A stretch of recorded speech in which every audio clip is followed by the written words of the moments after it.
Кошаркарите на МЗТ Скопје аеродром со пораст на гостувањето кај Рига со 80:71 дебитира во УЛЕП Еврокупот. Тие играа рамноправно во текот на целиот надпревар, но битката ја загубија во последната четвртина кога домаќинот имаше шутерска серија од 10:0, која МЗТ Скопје не успеа да ја достигне до крајот на мечот.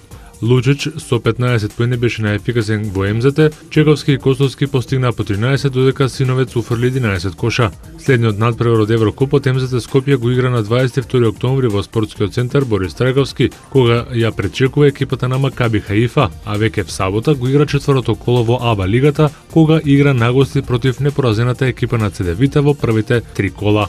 Вечерва и македонскиот рекоменден шампион Вардар во рамките на седмото коло од СХ лигата го пречекува црногорскиот представник Ловкен.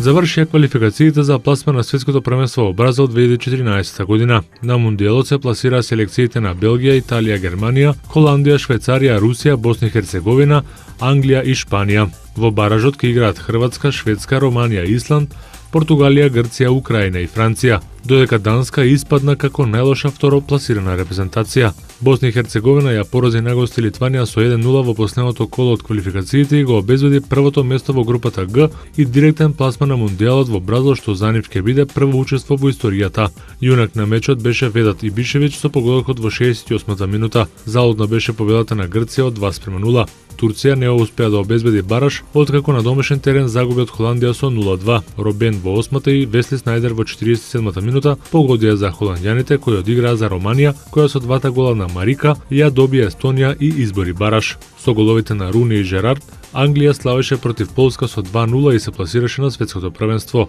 Украина со 8 го декласира Сан Марино нагости и ќе игра плейоф. Шпанците го задржаа првото место во групата И со победата над Грузија од 2:0, а Франција ќе се помочи преку баражот. Вистинска голијада имаше на дуелот Шведска и Германија за победа со пресврт од 3:5 на панцирите, иако швеѓаните имаа водство од 2:0. Што се однесува до нашата репрезентација, тие синоќа загубија со 5:1 нагости против Србија и со само 7 освоени бода ги завршија квалификациите на последното место во нашата група за најлош пласман на едни квалификации.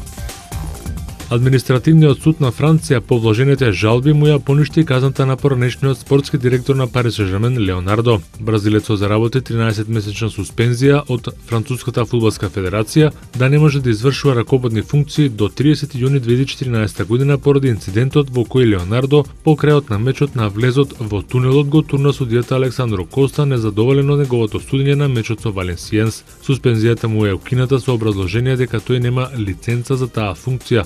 Па логично е да не важи казната на Француската фудбалска федерација.